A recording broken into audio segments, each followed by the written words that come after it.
Sagrada Comunión y todas las demás gracias que recibí. Y entonces comencé a darme cuenta de que Él tenía este amor personal por todos nosotros, que Él no era simplemente un maestro, sino que nos amaba mucho.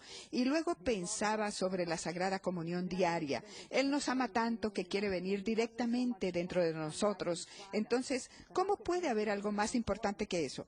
Luego, mi hermana y mi madre se convirtieron. Mi hermana, que era bailarina, se convirtió a través de la belleza. Y ella no leyó ningún libro de apologética, ella simplemente escuchaba la gran música católica. La belleza de la misma fue la que la llevó al catolicismo. Mi madre estaba más interesada en la amistad y ella se convirtió gracias a los muchos amigos católicos que tenía ella, que llegaron a ella. Yo estaba pensando que originalmente su carrera estaba orientada a un ateísmo escéptico. Como usted ha dicho, salir con todas las respuestas correctas para ser capaz de cortar a cualquier que tuviera alguna idea sobre esta conversión intelectual, así como de corazón. Luego esto le haría ir a una filosofía de amor, al uso de la filosofía para la defensa de la fe. ¿Es verdad eso? ¿Era usted tomista en la dirección que tomó? Bueno, en realidad era una especie de mezcla de la filosofía de von Hildebrand, la cual es una filosofía católica llamada fenomenología. Es una palabra bastante larga, es una manera contemporánea de practicar la filosofía, pero es ciertamente interesante y me encanta. Yo enseño la verdad central tomística de Santo Tomás. Yo siempre enseño su filosofía en mis clases y de todo lo que he hablado se encuentra también una cierta clase de enfoque existencial católico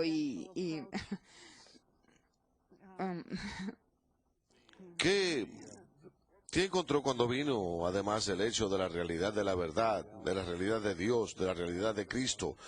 ¿Hubo algún otro tema católico o doctrinas que fueron difíciles de aceptar o aspectos de la fe católica que fueron difíciles para usted Bueno, durante su regreso? las enseñanzas morales eran maravillosas debido a que yo me encontraba tan inmersa en la cultura del relativismo y escepticismo, pero yo las estudiaba cuidadosamente en el curso de ética.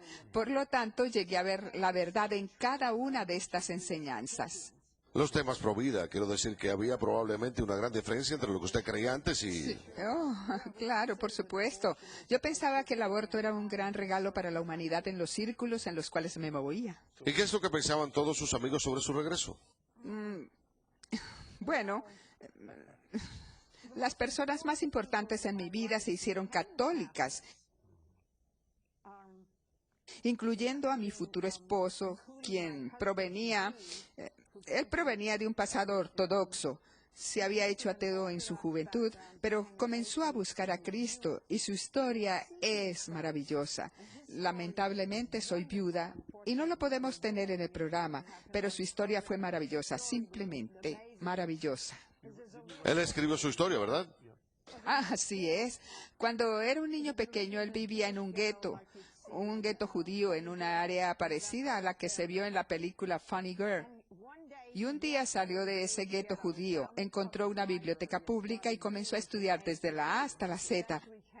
Y finalmente llegó al tema de Jesús y le encantó como una figura judía. Este es el tema. Después de hacerme católica, me di cuenta cuán judía era la religión católica y me hacía estar más en contacto con mis propias raíces judías.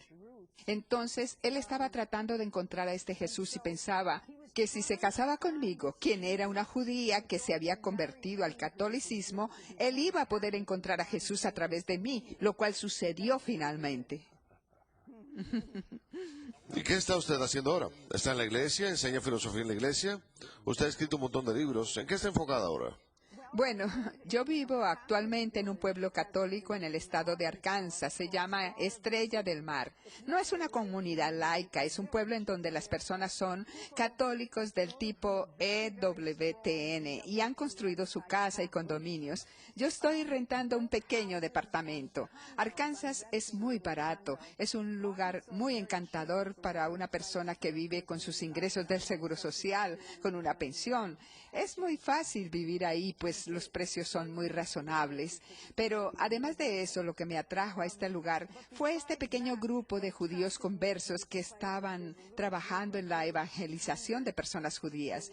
Este es uno de los puntos principales que me gustaría que los católicos entiendan, y es que uno no puede decir simplemente: bueno, los judíos tienen a Dios Padre, nosotros tenemos a Dios Hijo, así que déjenlos tranquilos. La mayoría de ellos están llenos de escepticismo. Incluso aquellos que son judíos reformados tienen una serie de dudas sobre si hay un Dios personal que los ama, sobre si hay una vida después de la muerte. Yo simplemente deseo que la gente ore por la gente judía para que encuentren a Jesús como su Mesías judío. Entonces, ellos tienen ahí un pequeño grupo trabajando en la evangelización de judíos. Algunos de ellos han estado en su programa, especialmente Marty Barak, autor del segundo Éxodo. Entonces, estamos trabajando juntos en algunos proyectos, pero además de eso, con lo que estoy trabajando es con la posibilidad de hacerme una viuda consagrada. Yo enviudé hace 11 años y empecé a buscar en diferentes direcciones y me uní a la orden por un tiempo. Es una orden joven que acepta a todo tipo de gente. Se llama las Siervas de Nazaret. Pero eso no funcionó para mí. Y yo traté toda clase de cosas diferentes, pero lo que más duró fue algo a lo que yo me sentía llamada realmente, y era la de viuda consagrada. Y el Vaticano miró esto con interés. Es como las vírgenes consagradas, pero mucha gente tampoco conoce eso. La idea básica es en hechos. Tenemos las viudas buenas y las viudas malas. Y las viudas malas, En el libro de Hechos. así es. Y las viudas malas son básicamente chismosas, alcohólicas. Y pude ver tan pronto como me convertí en viuda, pude ver por qué sucede esto, debido a que uno ya no está más enraizado en su casa. Y uno sale a visitar amigos porque se siente sola. Y cuando nos movemos de casa en casa, llevamos el chisme de una casa a otra. Y bebíamos. Mucha gente suele tomarse un cóctel, o un vaso de vino, o una cerveza para la cena. Bueno, si uno se siente sola y miserable, podría decidir que tomarse 2 de estas es mejor que una, y quizás podría aumentar la cantidad. Ese no era mi caso, pero ciertamente yo he tratado mucho sobre simplemente una se sale fuera de su comportamiento de viuda o del que tenía antes de ser viuda. Entonces, las viudas buenas pasan el tiempo orando, están en la iglesia y ayudan a otras personas, especialmente viudas jóvenes, y viven solamente para Jesús y la iglesia. Yo llamo a eso tener a Jesús como el segundo esposo. Yo escribí un libro titulado El Caminar de las Viudas, en donde hago una investigación sobre las viudas santas. Y muchas de las viudas santas fundaron órdenes o simplemente vivieron una vida interior de Jesús como el segundo esposo. Entonces, esto es lo que se vive en la iglesia, este potencial, y el Vaticano está mirando con interés a este grupo de viudas consagradas. Ahora bien, ¿no sería interesante tener un grupo de viudas para que las personas se puedan unir a estos grupos? La idea es que una viuda que viva quizás cerca de sus nietos o que viva en un lugar determinado pueda hacer la promesa de no casarse nuevamente. Y luego, cada viuda puede trazar una descripción de cómo quiere vivir esto. Por lo tanto, la clave aquí es la simplicidad de la vida, porque cuando una mujer se casa, tiene que comprometerse con las ideas del esposo sobre cómo manejar el dinero y posesiones, y así por el estilo. Pero poco después de que me hice católica, desarrollé esta idea de que toda esta gente que uno ve, que todo lo que venía al escritorio de uno por donaciones, eran las fotos de estas madres con bebés hambrientos. Y yo no podía escaparme de esta idea de que cada cosa lujosa que yo compraba podía alimentar a esa mujer y a su bebé.